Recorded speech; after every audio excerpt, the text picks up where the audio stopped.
ኣብ ትግራይ ቁጽሪ ዝተመዝገባ ፓርቲታት እናወሰኸ ዘሎም ኣዝድማ ኣብ ትግራይ ዝንቀሳቐስ ሓዱሽ ፖለቲካዊ ውዳብም ካብ ሃገራዊ ቦርድ መረፃ ኢትዮጵያ ኣፍልጦ ተዋሂቦሎም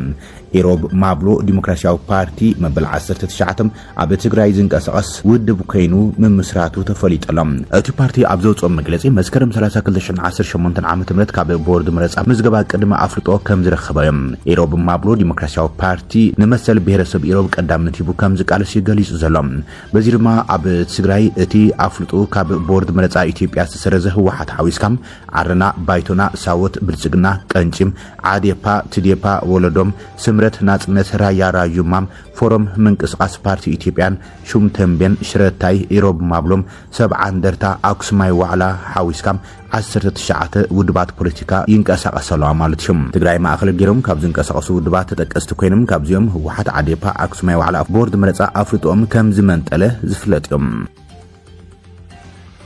ፖሊስ ክልል ዓፋር ልዕሊ 8000 ዘይሕጋውን ስደተኛት ከም ዝኣሰረ ኣፍሊጦሎም ኮሚሽን ፖሊስ ክልል ዓፋር ኣብ ዝሓለፉ 6 ኣዋርሕ ጥራሕ ብዘይሕጋውያን ደላሉ ተታይሎም ብዝተፈላለዩ መስመራት ስደት ዝጓዓዙ ነበሮም ልዕሊ 7900 ዜጋት ኣብ ቀይዲ ከም ዘእተወ ኣፍሊጦሎም ብመሰረት ኮሚሽነር ናይቲ ኮሚሽን ቢልኤ ኣሕመድ ኣብ ዝሃቦ መግለጺ ፖሊስ ክልል ብዘይካቲ ስሩዕ ናይ ጸጥታ ስሩሕም በዚ ሓይሊ ሰብ ብምምዳብ ናቁጣታት መተሓላለፊ መስመራት ብቐጻሊ ይከታተል ከም ዘሎ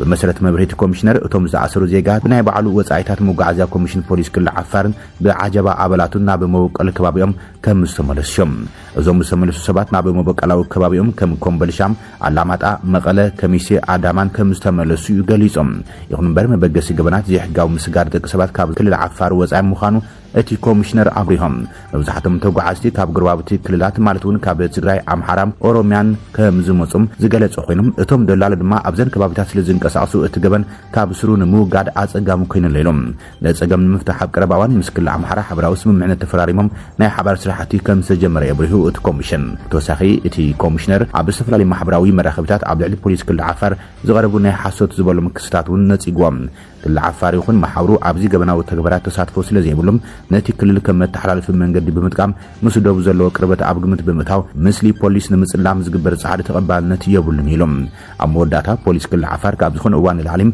قصرو انات انا خره يغيد كم زله بمغلاص احدوتات بوليس كل عفار تقوصاصرتي ناوطات مفتشن ملا حبرسبن نزي هاغراو صقم بحبارن مكلخال ندلالو تساتفتي قبنياتن مكتال كم زدلي صويعم ابز حالفو سومن بزي حغاوان دلالو تتايلوم نابوص هاغرات كسغروس تاكو زيغات صعدت توغوتات مكينام اب اداواي كتما سمرام تغلبيتا 20 كلتن 7 كمتون كلوم كالو 65 دما بخبيت يكون قليل كم زقسلو زفلط يوم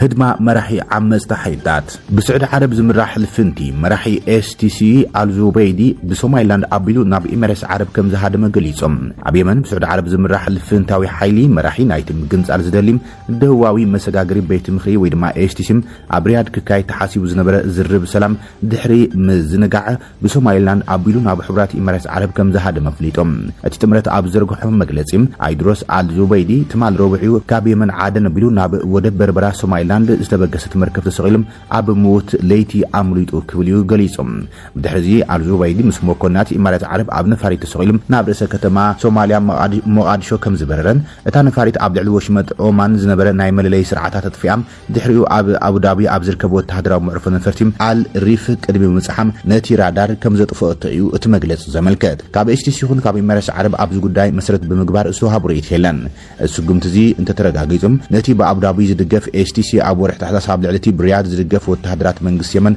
متقعد دحر مجمارو ناب ادباي زوصه قرحنتي امونغو سعود عربن امارس عربن كعمقو كم زخليم STC اب مجمرتان تي بعالم درجات فلات نزلو منغس يمن انصارا بسميناوي يمن زركبو عمز تحتي زدقف سنبرم اب دواو يمن ناص هاجر كتولم زدل حيليم رياض نهاغراو دحنت قيح مسمريلا اب زغلصتو غسكواس مسعود عرب زداوبا اورجاتات حضرا ماوتن مهرانن كم زحازت فلات يم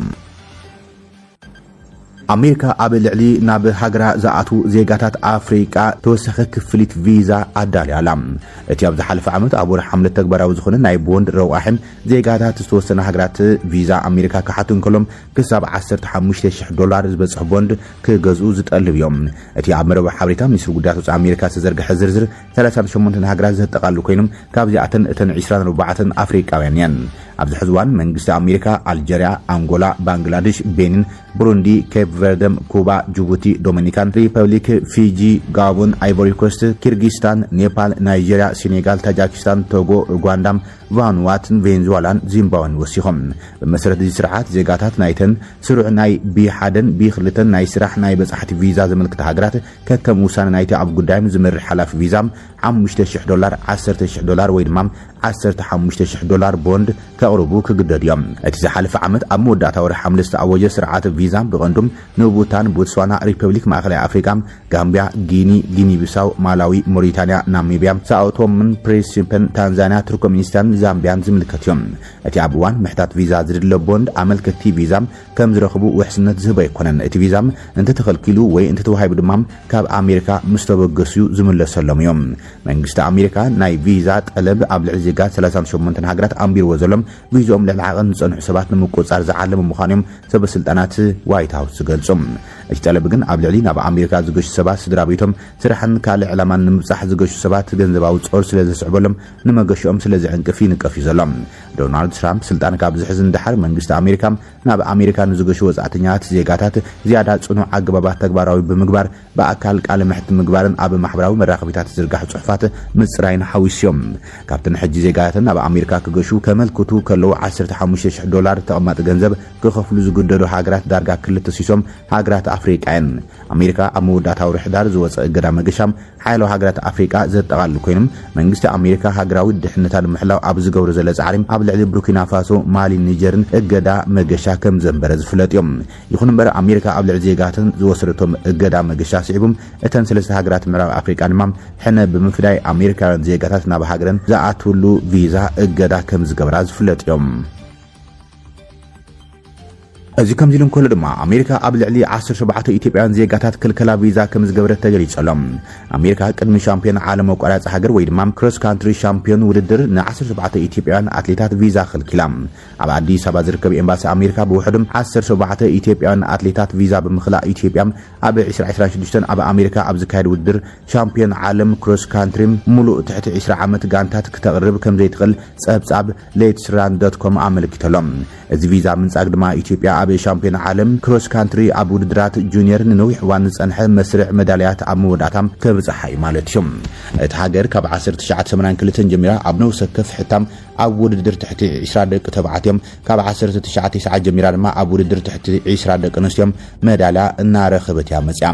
ዋና ጸሓፊ ፌደሬሽን ኣትሌቲክስ ኢትዮጵያ ኣመንሲሳ ከበደም ንሌትስራን.com ኣብ ዝሃበቶ ሓበሬታ 6 ትሕቲ 20 ደቂ ተባዕትዮም 4 ትሕቲ 20 ደቂ ኣንስትዮን 4 ላዕለዎት ኣትሌታትን ናይ ቪዛ ሕቶም ከም ዝተነጸገ ሓቢራ ከም ውጽኢት ድማ ኢትዮጵያ ሓደ ወዲ ተባዕታይ ትሕቲ 20 ኣትሌትን 3 ደቂ ኣንስትዮ ትሕቲ 20 ዝዕድሚኦም ኣትሌታትን ጥራይ ናብቲ ኣብ ታሃሊስ ፍሎሪዳ ዝካየድ ሻምፒዮን ክትሰድድያ ሓላፊ ፖሊስ ጉዳያት ወጻኢ ሕብረት ኣውሮፓ ነበር ጆሴፍ ቦሬል እቲ ውድብ ንኣሜሪካ ከም ቀንዲ መሓዛ ፍታውን ምሕሳብ ደው ከብል ኣተሓሳሲቦም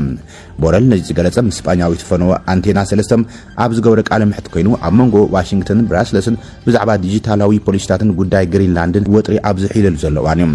ቦሬል ኣሜሪካ ንኣውሮፓ ድሕሪ ሕዚ ከምቲ ቀደም ዝነበራ መሻርክቲ ከም ዘይኮና ንኽንርዳም ካብ ፕሬዚደንት ዶናልድ ትራምፕ እንታይ ኢና ክንጽበ ንኽእል ብምባል ይሓተት እቲ ዲፕሎማት ወሲኾም ብዙሓት ክሳብ ሕዚ ንኣሜሪካ ከም ቀንዲ መሓዛ ገይሮም ይርእዋ እዚ ድማ ክትቕበሎ ኣጸጋሚ ዝኾነ መሪር ሓቂ እዩ ክብል ገሊጾም ቦሬል ነዚ ዝገለጸ ፕሬዚደንት ኣሜሪካ ዶናልድ ትራምፕ ኣሜሪካ ንደሴት ግሪንላንድ ብረብሓ ሃገራዊ ድሕነት መሊኣ ክትቆጻጸራ ከም ዘለዋ ከምኡውን ወተሃደራዊ ሓይሊ ኣማራጺ ክትጥቀም ከም ዝኽእል ድሕሪ ምግላጽ እዮም ቀዳማይ ሚኒስትር ዴንማርክ ሜት ፍሬድሪክሰን ኣሜሪካ ኣብ ልዕሊ ካልእ ኣባል ኔቶ ወተሃደራዊ መጥቃዕቲ ክትፍጽም እንተመሪጻ ኩሉ ነገር ደው ክብል እዮም ዝብል ጽኑዕ መጠንቀቕታ ሂባ ብኻልእ ሸነኽ ኣሜሪካ ዲጂታላዊ ሕግታት ኣውሮጳ ብምንዳፍ ናይ ኣሜሪካ ናይ ቴክኖሎጂ ኩባንያት ጉድኣት ኣውሪዶም ብዝብል ኣብ ልዕሊ ኮሚሽነር ነበር ቴሪ ብሬቶን ዝርከቦም 5 ኣውሮፓውያን እውን እገዳ ቪዛ ኣንቢራ እያ ቦሬል ኣሜሪካ ኣብ ቬንዙዌላ ዘካየደቶ ወተሃደራዊ ምስታው ንኣውሮፓውያን ትምህርቲ ክኸውነሎም ኣብ ዓለም ክንነብር እንተደሊና ኣሜሪካዊ ዓርክና ክከላኸለልና ንጽበ ዘይኮነስ ንነብስና ክንከላኸል ክንኽእል ኣለና ክብል ገሊጾም